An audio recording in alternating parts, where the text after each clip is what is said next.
할렐루야. 오늘도 우리 주님의 은혜와 사랑이 말씀 가운데 여러분에게 임하시기를 주님의 이름으로 축원합니다. 오늘은 숨겨진 영웅 시리즈 45번째 시간입니다. 여호와의 선지자 오뎃에 대해서 이야기하고 은혜를 나누려고 합니다. 지난주부터는 이제 선지자들을 몇 명 이렇게 다루어야 할 필요성을 느꼈습니다. 그래서 앞으로 몇 주 동안은 선지자들 이야기를 좀 할 것 같습니다. 오뎃은 부흥케 하는 자라고 하는 뜻을 가지고 있습니다. 성경에 오뎃 그렇게 검색을 하게 되면 두 명의 오뎃이 등장하게 되는데, 첫 번째 오뎃은 아사왕, 이스라엘의 유대의 3대 왕이었던 아사왕 시대에 활동하던 선지자로 그렇게 나오게 됩니다. 근데 이 오뎃이라고 하는 사람은 아사가 처음부터 그렇게 강력한 왕은 아니었는데 그 왕이 종교개혁을 하려고 하는 의지를 오뎃이 심어주고, 그로 말미암아 종교개혁이 성공을 하게 되고 강력한 나라로 이렇게 세워지게 되는 아사 왕과 더불어 함께 종교개혁과 또 나라를 굳건하게 세우는 역할을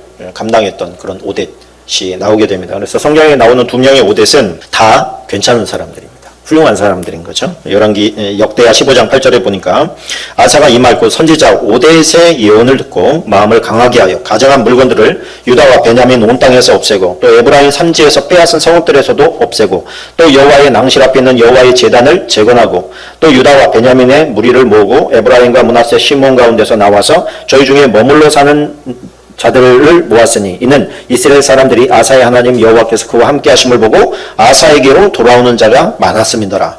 자, 아사는 남북이 분열된 후에 남쪽의 왕이에요. 그런데 지금 뭐라고 하냐면 에브라임과 므낫세 시몬 가운데에서 아사에게로 내려온 북쪽 사람이 아사의 바른 정치와 종교 개혁을 하는 모습을 보고 이런 왕 아래에서 내가 살고 싶다라고 하는 열망을 가지고 남쪽으로 내려왔다는 얘기예요.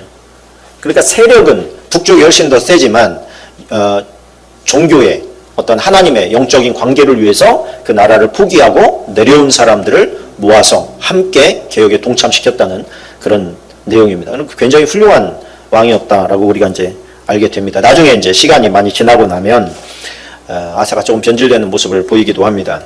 역대하 15장 2절에 가보면 이런 말이 있죠. 그가 나가서 아사를 맞아 이르되 아사와 및 유다와 베냐민의 무리들아 내 말을 들으라. 너희가 여호와와 함께하면 여호와께서 너희와 함께 하실지라. 너희가 만일 그를 찾으면 그가 너희와 만나게 되시려니와 너희가 만일 그를 버리면 그도 너희를 버리시리라.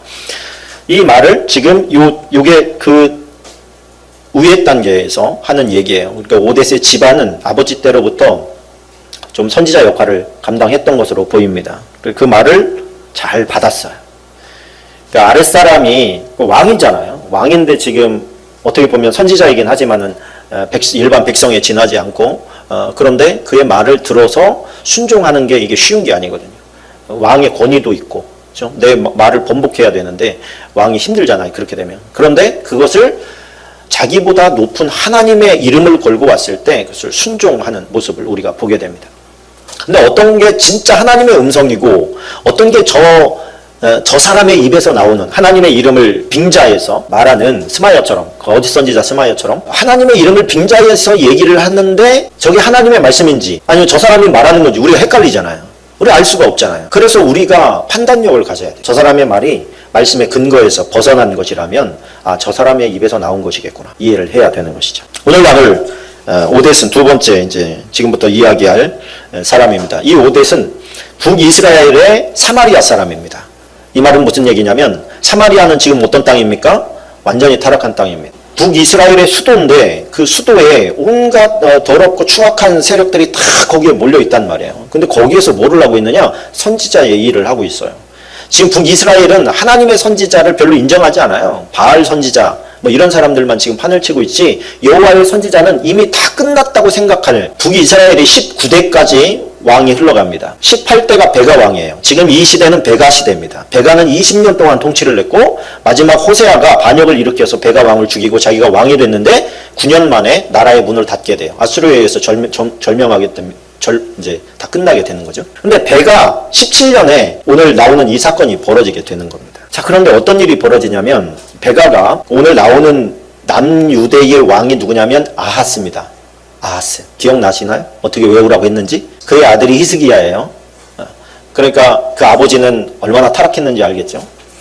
그 타락한 왕, 성경에 구속사적인 관점에서 볼 때 유대가 망하게 만든 사람을 므낫세로 보기도 하고 또 하나는 아하스로 보기도 합니다. 그러니까 오늘 본문은 역대기는 한마디로 역대기는 그 망하게 된 요인을 아하스에서 찾아요. 그런데 열왕기서에서는 므낫세로 봅니다. 그 왜 이런 시각적인 차이가 조금 나느냐면 가운데 히스기야가 있었기 때문에 그래요. 히스기야가 아하스가 벌려놓은 그런 정말 많은 나쁜 짓들을 희석시켰다 이렇게 보는 것이죠. 그래서 심판을 딜레이시켰다. 실제로 그랬고요. 근데 그 아하스 왕이 얼마나 못된 짓을 많하고 악한 삶을 살았는지 성경을 보면 이렇게 나와. 28장 1절부터 보면 아하스가 왕위에 오를 때의 나이가 20세라. 예루살렘에서 16년 동안 다스렸으나 그의 조상 다윗과 같지 아니하여 여호와 보시기에 정직하게 행하지 아니하고 이스라엘 왕들의 길로 행하여. 그러니까 북쪽에 있는 이 북이스라엘의 왕들이 행한 것처럼 남유다 왕도 했다는 거예요. 바알들의 우상을 부어 만들고 또 흰놈의 알을 골짜기에서 분향하고 여호와께서 이스라엘 자손 앞에서 쫓아내신 이방 사람들의 가증한 일을 본받아 그의 자녀들을 불사르고 또 산당과 작은 산 위와 모든 푸른 나무 아래에서 제사를 드리며 분향하니라. 그러므로 그의 하나님 여호와께서 그를 아람 왕의 손에 넘기심에 그들이 쳐서 심히 많은 무리를 사로잡아 다메섹으로 갔으며 또 이스라엘 왕의 손에 넘기심에 그가 쳐서 크게 사륙하였으니 이는 그의 조상들의 하나님 여호와를 버렸음이라. 조금 아까 우리 읽은 말씀 기억하십니까? 너희가 만일 그를 버리면 그도 너희를 버리시리라. 아사 때에 있었던 말씀이 지금 지난주와 더불어서 계속해서 반복되는 말씀이에요. 그의 조상들의 하나님 여호와를 버렸음이라. 르말리아의 아들 베가가 유다에서 하루 동안에 용사 12만 명을 죽였으며 에브라임의 용사 시그리는 왕의 아들 마아세야와 왕의 아들도 죽었다는 얘기예요. 국내 대신 아리스감과 총리 대신 엘가나를 죽였더라. 자, 잘못해서 하나님의 치리가 있을 때는 그 죄를 회개하고 하나님께로 돌아와야 됩니다. 근데 돌아오지 않고 오히려 더 타락하는 모습을 아하스에서 우리는 발견하게 됩니다. 그래서 역대하 28장 22절로 25절에 보니까 이 아하스 왕이 곤고할 때에, 이 말은 뭐냐면 사방으로 우겨쌈을 당할 때에 그런 얘기예요. 그런 때에 더욱 여호와께 범죄하여 자기를 친 다메섹 신들에게 제사하여 이르되 아람 왕들의 신들이 그들을 도왔으니 나도 그 신에게 제사하여 나를 돕게 하리라 하였으나 그 신이 아하스와 온 이스라엘을 망하게 하였더라. 아하스가 하나님의 전의 기구들을 모아 하나님의 전의 기구들을 부수고 또 여호와의 전 문들을 닫고 예루살렘 구성마다 제단을 쌓고 유다 각 성읍에 산당을 세워 다른 신에게 분향하여 그의 조상들의 하나님 여호와를 진노하게 하였더라. 여러분 여기서 보시면 아람 왕들의 신들이 아람을 도와줬으니 그 도와준 강력한 신에게 나도 부탁해봐야지. 그리고서 그 신들에게 제사함으로 말미암아서 그 신의 도움을 받고자 했는데 오히려 그것이 그를 망하게 만들었더라. 이렇게 이야기를 하는 것이죠. 왜 그러면 아하스가 이런 선택을 하게 됐나? 자기의 신은 여호와라는 걸 알아요. 여호와라는 걸 알아. 지금 그 말 내용 가운데 뭐가 느껴져요? 여호와에 대한 불신앙, 그리고 불신, 원망 뭐 이런 것들이 지금 함축되어서 우리 신은 우리를 안 돕는구나. 저 아람의 신이 우리 신보다 훨씬 더 강력하구나. 그러니 나도 저 아람의 신에게 잘 보여야지. 이런 지금 판단을 한 거예요. 그런데 왜 이런 판단을 했어요? 자기는 하나님을 믿는다고 착각하고 있었기 때문이에요. 자기의 삶은 전혀 그렇지 않은데 온갖 잡신들을 다 불러들이고 신들이 많으면 많을수록 좋은 거야. 이렇게 생각하고 있는 그에게 그러니까 율법이나 하나님의 말씀에 대한 지식이 거의 없는 거죠. 그런데도 자기는 하나님을 믿고 있다. 요즘으로 치면 건성건성 예배 생활을 하는데 그래도 나는 하나님을 믿고 있어. 스스로 그렇게 자기 최면에 빠진 거예요. 하나님은 인정하지 않는데 본인이 그렇게 빠진 거죠. 그러다 보니까 나를 위기가 당했으니까 기도는 했겠죠. 하나님 나 도와주세요 이렇게. 그랬는데 하나님이 안 도와줘. 그냥 멸해버리게 만들어버린단 말이에요. 그러니까 속으로 또 생각하기를 내가 하나님 앞에 바르게 살지 못했구나. 이거를 반성하는 게 아니라 우리 하나님은 힘이 없나 봐. 이렇게 생각을 한 거죠. 이게 얼마나 미련합니까 진짜. 미련이 철철 넘치죠. 잠언 27장 22절에 보면 미련한 자를 곡물과 함께 절구에 넣고 공의로 찌을지라도 그의 미련은 벗겨지지 아니하느니라. 저는 이 말이 너무 가슴에 와닿아요. 미련한 자는 미련을 더할 뿐이지 이게 어떻게 어떤 채찍에 맞고 어떤 사방으로 우겨쌈을 당한다고 해서 그것이 벗겨지지가 않는구나. 이거 그러면 어떻게 하나? 한번 미련 맞은 놈은 평생 동안 미련 맞아야 되는 건가? 누구든지 지혜가 부족하거든 하나님께 구해라. 하나님 주신다. 지혜마저도 미련함마저도 총명으로 바꿔주시는 분이 하나님이라는 거죠.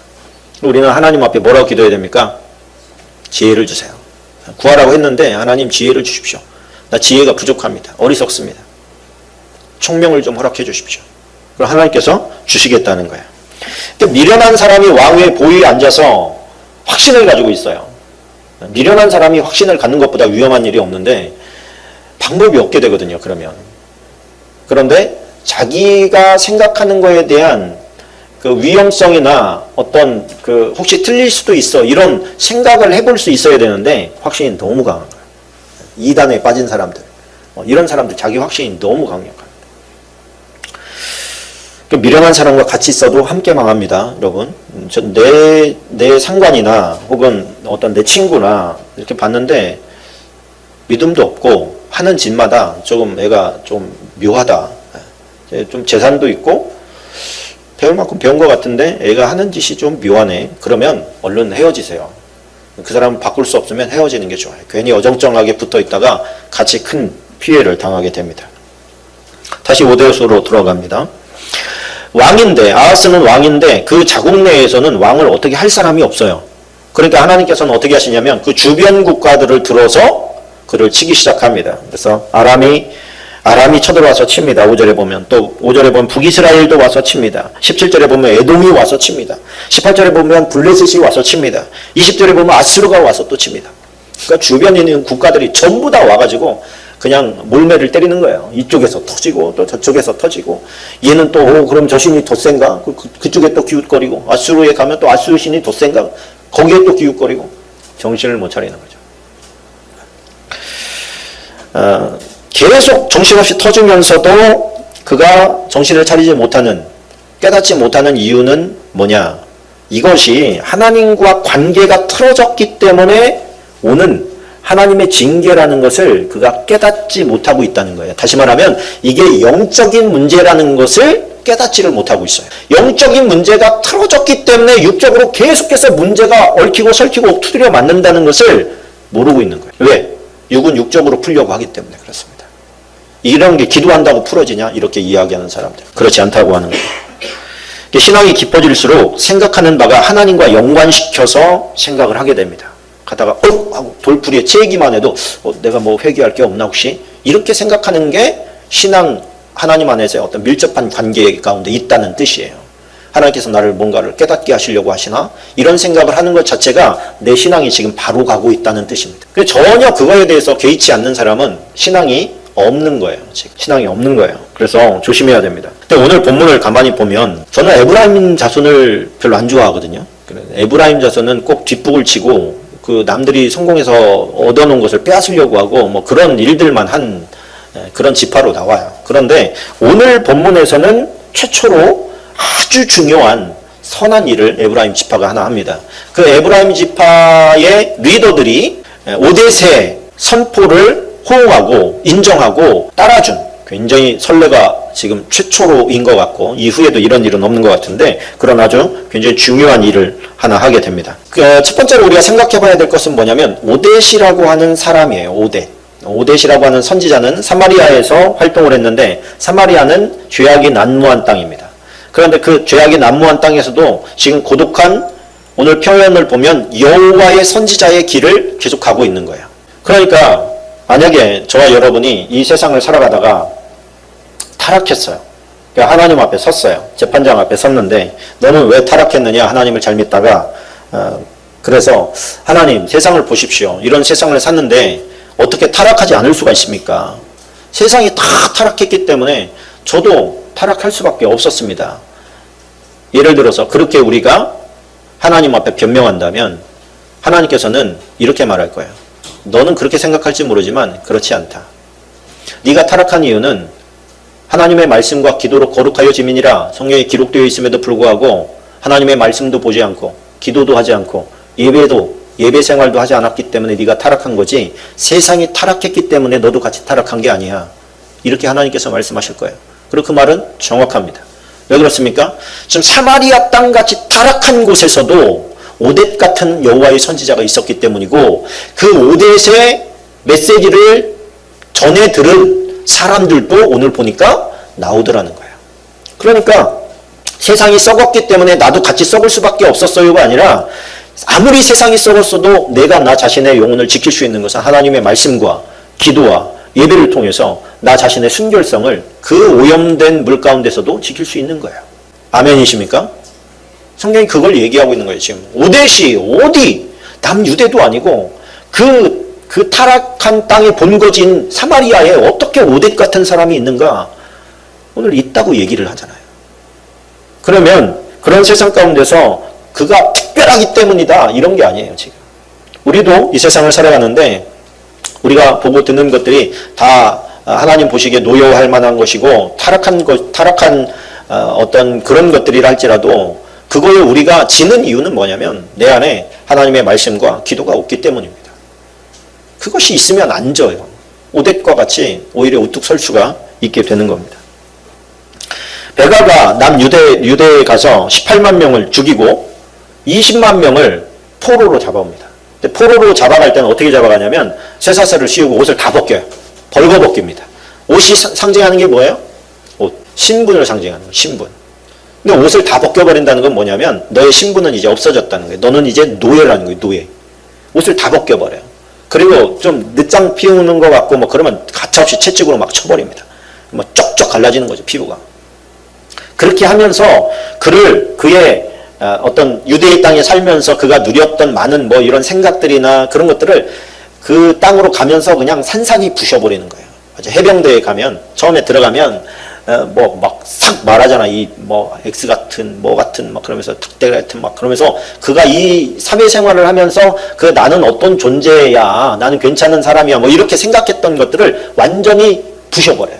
너는 아무것도 아니야. 너는 뭐 구데기 같은 놈이야. 너는 막 이러면서 자기 존재감에 대한 사회에서의 자기 존재감에 대한 근거를 다 없애버리고 해병대로서의 군인으로서의 정체감을 다시 처음부터 쌓아가기 시작하는 거예요. 이제 너는 사회에서 어떤 존재가 그거 필요 없다. 여기에 와서는 군인이 돼야 된다. 군인으로서의 정체성만 필요하다. 그걸 다시 싸워가는 것처럼 노예를 끌고 갈 때 그렇게 끌고 가는 거예요. 왜? 그래야 노예가 되니까. 채찍 무서워서라도 도망칠 생각 안 하고 그러니까 산산이 부셔가면서 가는 겁니다. 그런데 왕 앞에 왕이 지금 승리해서 막 포로를 이끌고 막 잔칫바람에 이 녀석들 부려서 말이지 농사도 이제 잘 짓고 우리는 이제 부리는 사람의 입장에서 살게 될 거야 막 그러면서 막 흥분해서 다 올라오고 있는데 저쪽에 오뎃이 딱 가로막고 그 뒤에 에브라임의 리더들이 몇 사람이 딱 왕을 맞아 섞는 거예요. 왕이시여 잠깐만 지금 뭐 하시는 겁니까? 분위기 확 깨는 거죠. 이 분위기 깨는 것이 참 중요합니다. 분위기를 깨요. 왜 막아서는 거냐? 당신이 한 행동 때문입니다. 우리 남유대 가가지고 지금 이렇게 많이 전리품과 이 지금 노예들을 데리고 온 거 안 보이냐? 왜 찬물을 끼얹냐? 제 말을 들어보십시오. 하나님께서 말씀을 하셨습니다. 그러면서 이렇게 말을 합니다. 그곳에 여호와의 선지자가 있는데 이름은 오뎃이라. 그가 사마리아로 돌아오는 군대를 영접하고 그들에게 이르되 너희 조상의 하나님 여호와께서 유다에게 진노하셨으므로 너희 손에 넘기셨거늘 너희가 노기가 충천하여 사륙하고 이제 너희가 또 유다와 예루살렘 백성들을 압제하여 노예로 삼고자 생각하는도다. 그러나 너희는 너희 하나님 여호와께 범죄함이 없느냐? 이렇게 질문을 합니다. 이게 하나님의 말씀이었어요. 다시 말하면 유다 백성들은 하나님 앞에 범죄했기 때문에 너희를 회초리로 삼아 그들을 치게 했다. 근데 너희들이 지금 신바람이 났구나. 쟤네들은 하나님 앞에서 범죄함으로 매를 맞았는데 너희는 하나님 앞에 범죄한 게 없는 거 같냐? 이렇게 지금 질문을 하는 거예요. 그런즉 너희는 내 말을 듣고 너희 형제들 중에서 사로잡아온 포로를 놓아 돌아가게 하라. 여호와의 진노가 너희에게 임박하였느니라 한지라. 에브라임 자손의 우두머리 몇 사람 곧 요하나의 아들 아사레와 무실레못의 아들 베레가 살롬의 아들 여이스기야와 하들레의 아들 이 사람들이 중요한 사람. 이 사람들이 영웅인 거예요. 지금 숨어있는 영웅이기도 한 사람. 일어나서 전장에서 돌아온 자들을 막으며 그들에게 이르되. 자, 여기서 이 막으며가 참 중요합니다. 이게 뭐냐면 죽음을 불사한 그런 뜻이에요. 왕이 지금 신바람 나서 오고 있는데 왕을 어떻게 하는 거예요? 지금 찬물을 끼얹는 거죠. 그런데 더 신기하고 감사한 일은 뭐냐면 그들이 이 메시지를 듣고 어떻게 이런 일이 벌어지죠? 무기를 가진 사람들이 포로와 노력한 물건을 방백들과 온 회중 앞에 던지라. 그러니까 우리가 노력해온 재물 포기하는 거 이거 어려운 일이거든요. 근데 그것도 갖다가 놓고 당신들이 원하는 하나님의 뜻대로 원하는 그 처신대로 하십시오. 그리고서 그들이 가지고 온 사람들과 데려온 사람들과 재물을 그 앞에 놔줬다는 거예요. 그러니까 사람들을 일단은 지친 노예로 철저한 노예로 만들기 위해서 지금 막 굶기고 때리고 막 그렇게 했던 그들에게 먹이고 입히고 치료시키고 난 다음에 옷을 입혀서 그들이 제대로 갈 수 있도록 길을 안내해서 여리고까지 데리고 와서 그들을 돌려보내고 돌아갔다는. 자, 이게 이제 오늘 핵심입니다. 이 중간 역할을 한 사람이 오뎃과 또 에브라임 자손의 몇몇의 그 리더들이라는 거예요. 여기서 볼 때 너희는 여호와 앞에 범죄한 게 없냐? 이 질문 가운데 저는 문득 떠오르는 게 간음 중에 잡혀온 여인이 떠올랐어요. 간음 중에 잡혀온 여인. 예수님께서 사랑하라, 사랑하라, 용서하라, 뭐 이렇게 얘기하니까 율법에 익숙했던 사람들이 이게 좋기도 하면서도 반발심이 자꾸 생기는 거예요. 분명히 여호와의 말씀은 잘못한 놈은 처벌해라, 징계해라, 죽여라 이렇게 말씀을 하고 있는데 왜 당신은 여호와의 하나님의 선지자, 그 당시까지는 사람들이 선지자로 생각하는 게 컸으니까 선지자로서 하나님의 명령을 자꾸 어기라고 하십니까? 그러면서 데리고 온 게 이제 간음 중에 붙잡힌 여인 아닙니까? 이 여인 데리고 왔는데 하나님의 말씀은 분명히 간음 중에 잡힌 여인을 둘 다 죽이라고 말씀을 했는데 당신은 지금 이 여인에 대해서 뭐라고 얘기할 겁니까? 당신 이 현장에서 잡힌 여자를 보고도 용서하고 사랑하라고 할 겁니까? 아니면 하나님의 율법에 기록된 대로 돌로 쳐 죽이라고 할 겁니까? 당신 빨리 말하세요. 그럼 우리가 당신에 대해서 어떻게 판단할 건지 우리가 알아서 하겠습니다. 그러고서 여인을 데려다가 앉혀놨단 말이에요. 예수님께서 그거에 대해서 관심이 없이 뭔가를 계속 써요.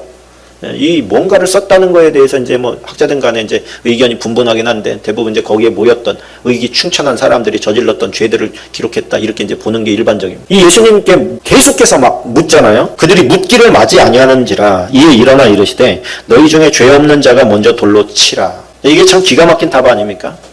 너희는 죄가 없냐? 이런 거죠. 너희는 죄가 없냐? 너희는 죄가 없어서 그렇게 죄진 사람 보면 못 잡아먹어서 안달이냐? 정죄하지 못해서 안달이냐? 돌로 치지 못해서 안달이냐? 니네는 그렇게 정의로우냐? 그렇게 의롭냐? 이렇게 예수님께서 지금 반문하는 것이죠. 우리가 누구를 정죄하고 누구를 미워할 자격이 있습니까? 자기 자신의 모습을 보지 못하는 사람이 인간의 연약한 우리들의 모습이라고 제가 말씀을 드렸는데 북이스라엘은 얼마나 그런 면에서 보면 훌륭합니까? 자기들이 지금 대승을 거두고 이제 앞으로 편안하게 살 수 있는 노예들을 잔뜩 데리고 오는데 그걸 포기하라고 얘기한단 말이에요.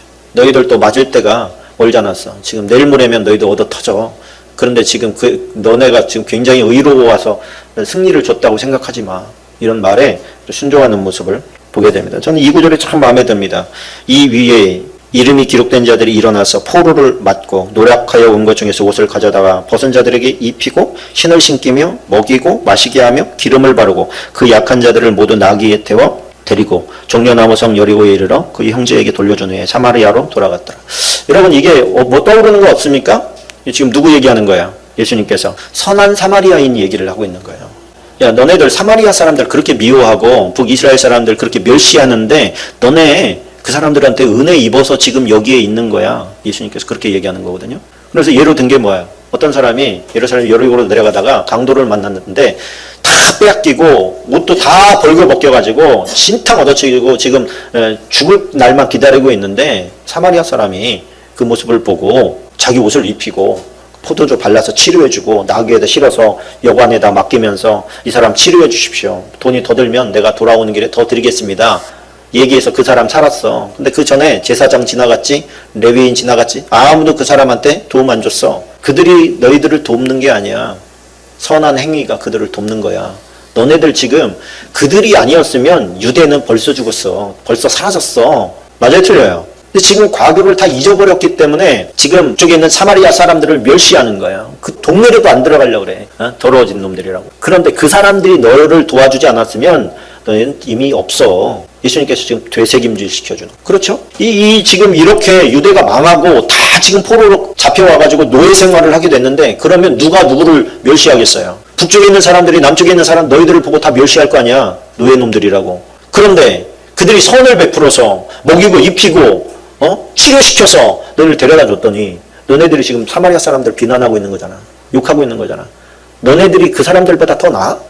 이렇게 예수님께서 반문하고 있는 것이죠. 그래 너희들은 누구냐?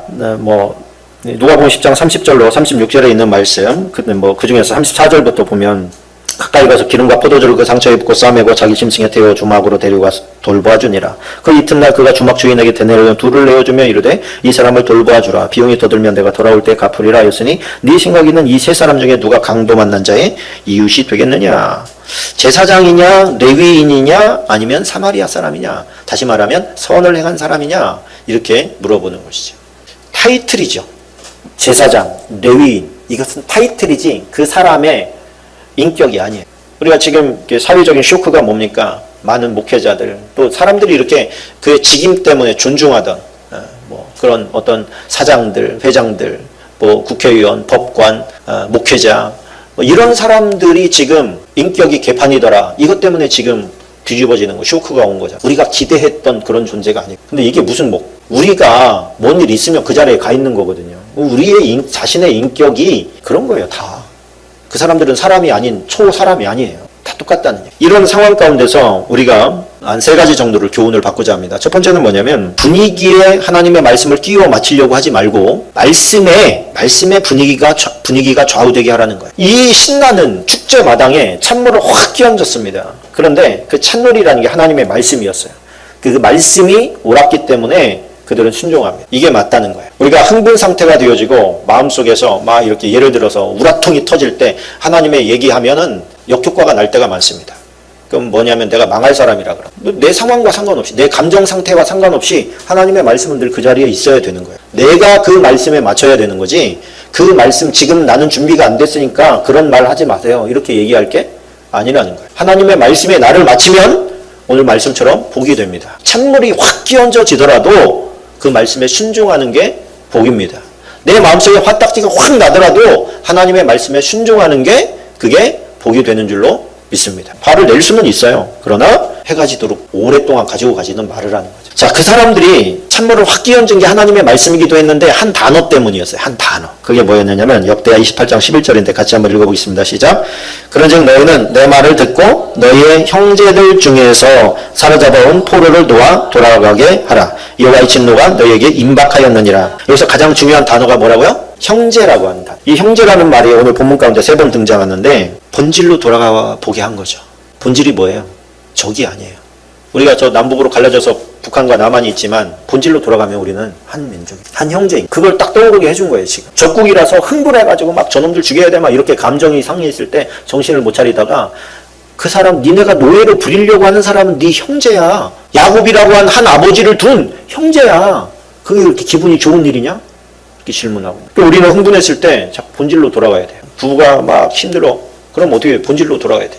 형제지간에 막 싸움 박질이 나요. 그럼 어떻게 돼? 본질로 돌아가야 돼. 교인들끼리 막 또 안 좋아. 본질로 돌아가야 돼. 한 아버지를 둔. 그렇죠? 너희 아버지는 한 분이시다. 하나님. 너희는 다 뭐다? 형제다. 자매다. 본질로 돌아가는 거예요. 그렇게 서로 해서 좋을 게 뭐가 있냐. 그러니까 우리가 하나님과의 관계에서 틀어질 때도 본질로 가야 되지만 사람과 사람과의 사이가 틀어질 때도 본질로 돌아가야 됩니다. 본질을 되새김해 줄 수 있게 하는 사람이 있으면 그 공동체는 삽니다.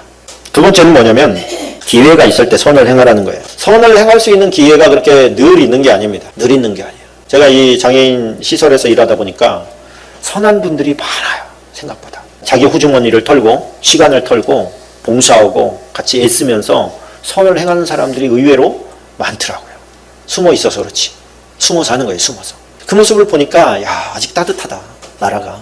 차고 냉랭하고 그런 줄 알았는데 보니까 선을 행하는 사람들이 그렇게 많아요. 자기 쓸 것도 부족한데 선한 일에 써달라고 가지고 오는 돈들도 그렇고, 빵가게 하는 분들은 빵 싸들고 틈만 나면 와서 먹으라고 갖다 주고, 별거 아니지만 참 따뜻해요. 사람들의 마음속에는 아직 따뜻한 게 있더라. 그런데 이런 것이 그 기회가 계속될 것 같지만 그렇지 않다는 거예요. 때가 있다는 거예요. 때가 있을 때 그 때를 활용하라는 거예요. 예수님께서 예수님의 발에 부어드리는 옥합을 부어드리는 모습을 보고 유다가 막 짜증내잖아요. 그때 예수님께서 이런 말을 했어요. 가난한 자들은 늘 너희랑 같이 있지 않냐. 근데 얘는 지금 내 장례를 지낸 거다. 뭐냐면은 예수님은 늘 같이 있지 않다는 거예요. 기회가 있을 때 했다는 거예요. 선을 했다는 거예요.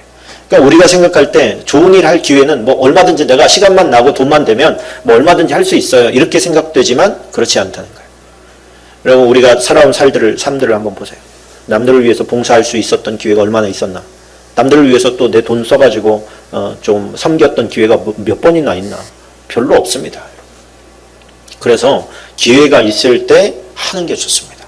그래서 누가 어디 좀 어려운 사람들이 있는데 좀 후원 좀 해주세요. 그러면 그냥 작은 돈이라도 그냥 꾸준히 이체 걸어놓고 그냥 나가게 하는 거예요. 그게 모이는 거죠. 선한 일이 쌓이는 거예요. 그러면 그 일이 어떻게 나에게 올지 몰라. 물론 그것을 계산해 두고 하는 것은 아니에요. 그러나 하나님께서 그것을 보시고 갚아주셔요. 너희가 선을 행할 때 너에게 되갚아줄 사람에게 하지 말고 되갚지 못할 사람에게 해라. 그러면 하나님이 너에게 갚아주신다. 그렇죠?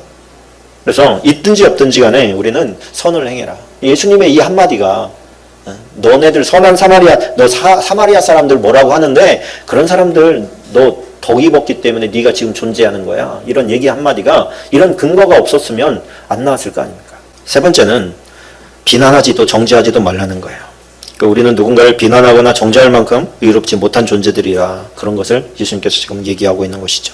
우리가 무시를 해도 저 사람이 나에게 언젠가 도움을 줬을 수도 있고요. 또 지금은 아니라 할지라도 언제 저 사람이 나에게 큰 도움으로 될지 우리는 알 수가 없어요. 그래서 늘 겸손해야 돼요. 겸손해야 돼요. 예수님께서 너희 중에 죄 없는 자가 먼저 돌을 던져라. 그러면 우리가 자격이 돼서 누군가를 정죄하겠습니까? 이 돌이 뭐예요? 결국 정죄이거든요. 정죄의 돌인 거예요. 비난의 돌인 거예요. 정죄와 비난의 돌을 너희 중에서 그렇게 할 만한 자격이 있는 사람이 그렇게 해라. 이렇게 얘기한 건데 아무도 없어요. 얼마나 양심적입니까? 다 돌아간 게. 저와 여러분들도 오늘 예수님께서 너희 자신을 돌아보고 관심을 외부에 두지 말고 네 안에 있는 걸 돌아. 네 안에 뭐가 그렇게 지저분한 게 많은지 그거 살펴보고 그거 빼내버려라. 예수님께서 보실 때는 정죄할 수 있는 사람이 아무도 없었습니다. 그리고 우리는 예수님의 크신 사랑을 받은 사람입니다. 자격이 없음에도 불구하고 예수님이 엄청난 사랑을 보여주시고 이미 우리를 위해서 그 몸으로 치러주셨습니다. 우리가 뭔 자격이 있다고 누군가를 비난하고 정죄하고 손가락질하고 구박하고 그러겠습니까? 서로 사랑하고 또 섬길 수 있는 능력을 달라고 우리 이 시간에 함께 기도했으면 좋겠습니다. 오늘 말씀을 듣고 나에게 부족한 것 또 강점이 있다면 강점을 더욱더 부각시킬 수 있도록 도와주세요 하고 하나님 앞에 함께 기도하겠습니다.